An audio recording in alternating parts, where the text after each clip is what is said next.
ఒక ఎమ్మెల్యే తమ్ముడి దర్భం మీద ఏకంగా ఇద్దరు క్యాబినెట్ మినిస్టర్లు ముఖ్యమంత్రి చంద్రబాబు నాయుడు గారి కార్యాలయానికి ఫిర్యాదు చేసినటువంటి అంశానికి సంబంధించిన న్యూస్ ఇది.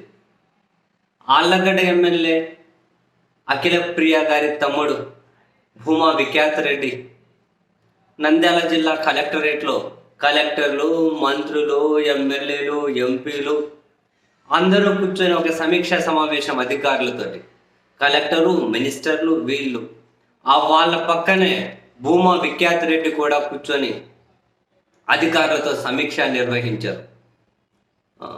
ఎండాకాలం వస్తుంది, నీటి ఎద్దడికి సంబంధించి ఏం ఇష్యూస్ లేకుండా ఎలాంటి చర్యలు తీసుకోవాలనే దాని మీద సమీక్షా సమావేశం అంట. జస్ట్ ఆయన ఒక ఎమ్మెల్యే తమ్ముడు మాత్రమే.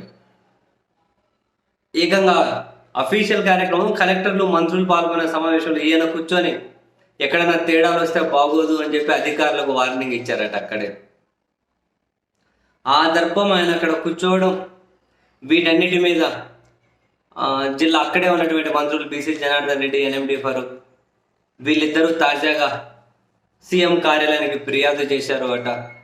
అసలు ఏ హోదాలో అక్కడికి వచ్చారు, ఎందుకు రాణించారు, వాట్ అన్న సంగతి. సరే, ఇదేమి కొత్త ఆశ్చర్యం లేదు, వింత లేదులేండి. ఎందుకంటే లీగల్గా లాజికల్గా తీసుకున్నాం అనుకోండి, ప్రొసీజర్ ప్రకారం ఆ ప్రోటోకాల్ వాళ్ళకి తెలియదు. ఈయన ఏ హోదాతో అక్కడికి అలో చేశారు, మంత్రులు, కలెక్టర్లు పక్కన ఏ విధంగా కూర్చోబెట్టుకున్నారు, ఏంటిదంతా? అధికారం అంటే ఇంక అయిపోయాయి. ఒకరి ఇంట్లో ఏదైనా కనుక ఎమ్మెల్యేని, ఎంపీ అయితే ఇంక ఇంటిల్లి పాది చలాయించేసుకుంటూ పోవాలి.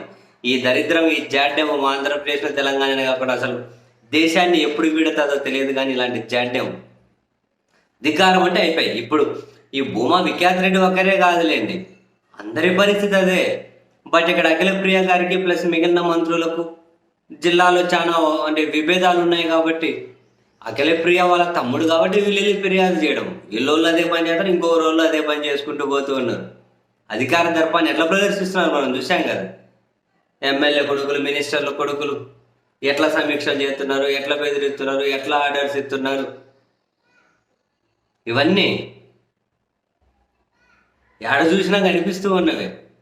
ఇప్పుడు జిల్లాలు వీళ్ళకి సరిపోదు కాబట్టి అది ముఖ్యమంత్రి కార్యాలయానికి ఫిర్యాదు అందింది అంతే. అంతకుమించి ఇందులో పెద్ద వింత విశేషం కూడా ఏమీ లేదనుకోండి, అది వేరే విషయం. కానీ